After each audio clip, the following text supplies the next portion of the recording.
সনাতনী কি কালো অন্ধকার। এই যারা ৭১-এর আগে যারা এখানে অনেক লোক আছেন, ৭১-এর পর হইতে এই পর্যন্ত সনাতনী, এই বাংলাদেশ স্বাধীন হয়েছে বটে, কিন্তু স্বাধীনতার কোনো শান্তি সনাতনী জাতি পায়নি। জাতীয় পার্টি আসুক, বিএনপি আসুক আর আওয়ামী লীগ আসুক, কোন দল সনাতনী জাতিকে এই স্বাধীনতার শান্তিটাকে উপভোগ করতে দেয়নি। সনাতনী জাতির কোনো বিচার কার্য কোন মন্ত্রী, প্রধানমন্ত্রী করেনি। সনাতনী নারী যত ধর্ষিতা হয়েছে এই বাংলার বুকে ৭১-এর পরেও পৃথিবীর অন্য কোনো জাতিকে এত ধর্ষণ করেনি। এই বিচারগুলো কোনো মন্ত্রী মিনিস্টার যতবার আসছে, দল পরিবর্তন হয়েছে, একজনও আমাদের সেটা দেয়নি। হিন্দুর বাড়িঘর যত দখল হয়েছে, এটা অন্য কোনো জাতির বাড়িঘর দখল হয়নি। হয়েছে? এটা কি আমার রাজনীতিকতা? এটা আমার ঘর দখল করবে, আমার মেয়েকে নিয়ে যাবে, আমার মাকে ধর্ষণ করবে, এটাকে আমি বলতে পারবো না? তো যারা এটাকে দাবিয়ে রাখতে চায় ওরা সনাতনী নয়, ওরা কাপুরুষ। ওরা কাপুরুষ। ওদের মুখও দর্শন করা উচিত নয়, ওদের মুখও দর্শন করা উচিত নয়। আর কতকাল আমরা আমলাতন্ত্র চালাবেন? ওটা বন্ধ করে আমরা এখন আমাদের বাঁচার অধিকারের জন্য আমরা লড়াই করব, রাজপথে নেমে যাব, নারী পুরুষ সকলে। কিন্তু বিশেষ করে এই গোপালগঞ্জের এই সনাতনী জাতি কিন্তু এখনো ঘুমিয়ে আছেন। আপনাদের কিন্তু বিপদের পরে আছে। আজও যদি পথে না নামতে শেখেন, এরপরে কিন্তু এই বাংলার কোনো হিন্দু আপনাদের পাশে থাকবে না। এই গোপালগঞ্জের যদি এখনো পাঁচাটা কুকুর হয়ে বসে থাকেন, যদি নিজের ন্যায্য অধিকারকে আদায় করার জন্য যদি ঝাঁপিয়ে না পড়েন, আপনাদের পাশেও আমরা কেউ থাকবো না। এজন্য বলছি, প্রত্যেকটা নর নারী, যুবক যুবতী, এরপর থেকে প্রতিটা সমাবেশে আমাদের যেতে হবে, আমাদের দাবির কথা বলতে হবে। এরপরে নির্বাচিত সরকারই আসুক আর অন্তর্বর্তী সরকারই আসুক, আমরা কোনো দলকে, কোনো দেশমাতৃকাকে অপমান করব না, রাষ্ট্রবিরোধী কোনো কাজ করব না, আমার দেশের আইনকে অসম্মান করব না, আমরা কোনো ধর্মকে ছোট করে দেখব না, আমরা কোনো ধর্মের বিরুদ্ধে কথা বলবো না। শুধু আমরা সনাতনী আমাদের নিজের বাঁচার দাবির লড়াই করে যাব।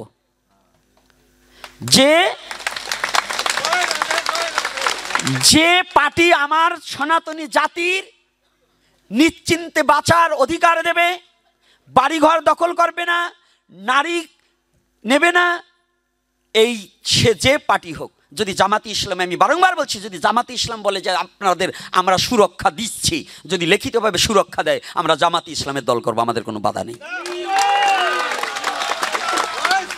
কিন্তু যতদিন পর্যন্ত কোনো সরকার আমাদের লিখিতভাবে পার্লামেন্টে, যতদিন পর্যন্ত আমাদের এই ৮ দফা দাবি নয়, এই ৮ দফা দাবির সাথে আরো কিছু আনুষঙ্গিক কথা আছে, এগুলো প্রতিপালন না করবে, কিসের ভাগবত? যদি নিজের ধর্ম টিকিয়ে না রাখতে পারো, এই ভাগবত দিতে পারবে না, শিখা নিয়ে ঘুরতে পারবে না, তিলক পরে ঘুরতে পারবে না, মালা নিয়ে ঘুরতে পারবে না।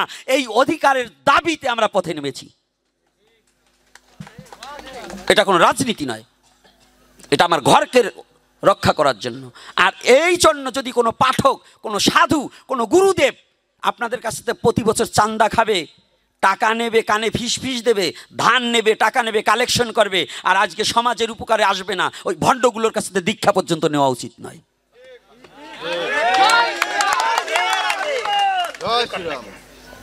ওই পাঠকের পাঠ বর্জন করে দেবেন।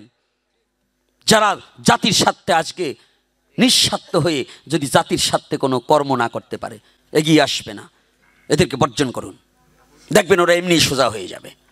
এজন্য আমি বলতে চাই, আপনারা শিক্ষিত ভদ্রলোক মণ্ডলী, আমার এপিসোড আগেও শুনেছেন, এখন আমি বলতে চাই, হে যুব সমাজ, জেগে উঠতে হবে বারুদের মতো, নিজের স্বধর্মকে রক্ষা করার জন্য, নিজের মা বোনের ইজ্জতকে রক্ষা করার জন্য, নিজের মাতৃভূমিকে রক্ষা করার জন্য, নিজের দেশ মাতৃকাকে রক্ষা করার জন্য। এটা আমার আপনার সবার কর্তব্য। আমরা মহাপ্রভু এটাকে শিক্ষা দিয়েছে, আমার ভগবান কৃষ্ণ শিক্ষা দিয়েছে, ভগবান রামচন্দ্র শিক্ষা দিয়েছে। যদি অস্ত্র হাতে নিয়ে যুদ্ধ করেও নিজের দেশ মাতৃকাকে রক্ষা করতে হয়, তাও করতে হবে। এটা সাধুদের নির্দেশ, করতে হবে। পারবে না? কি পারবে কিনা?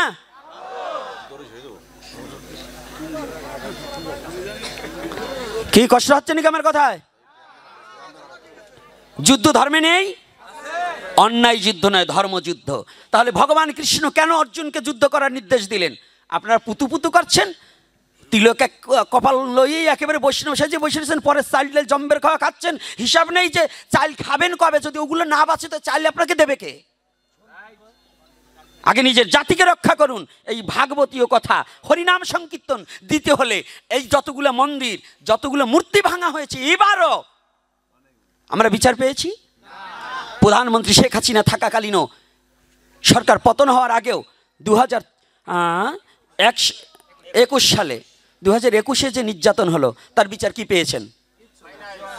পেয়েছেন? কয়টা ধরেছে? আর আপনারা দেখতে পেয়েছেন? এরাই চক্রান্ত করে চট্টগ্রাম, এই 1.5 কেজি চুপ, চট্টগ্রাম হাজারী লেনের ঘটনায় 2 শতাধিক হিন্দুকে নির্যাতন চালাচ্ছে এখনো, এটা আমাদের কাছে নিউজ আছে। তাও এজন্য আপনাদের গর্জে উঠতে হবে। প্রতিটা ছেলে মেয়েকে, আপনি যদি সঠিক পিতা হয়ে থাকেন, আপনার সন্তানকে, দেশ মাতৃকাকে রক্ষার জন্য এগিয়ে দিতে হবে। আপনারা এখানে বসে শুধু এই গোপালগঞ্জের 4 ঘর চারাল ভালো থাকলে হবে না, সারা বাংলাদেশের হিন্দুর ভালো থাকতে হবে। খালি ইন্ডিয়া যাবেন কেন? ইন্ডিয়া যাব কেন? আমরা যত যাব ওদের তত লোভ বেড়ে যাবে, তত আপনার সম্পত্তি দখল করার জন্য ওরা চেষ্টা করবে। এটা আমরা করতে দেব না, এটা আমরা করতে।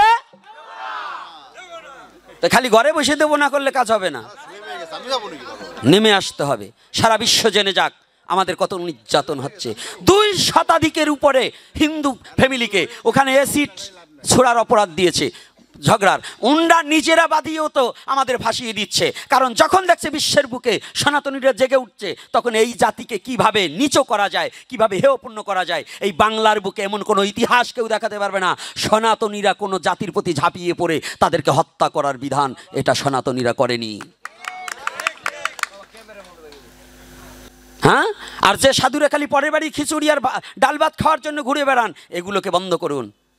আগে নিজের জাতিকে তা রক্ষা করার নিমিত্তে আমাদের এগিয়ে আসতে হবে। কষ্ট পাচ্ছেন নাকি?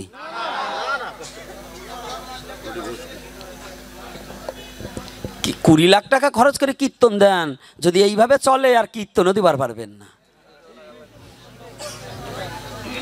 এজন্য আমি চরণ ধরে করিবা না যে কখনোই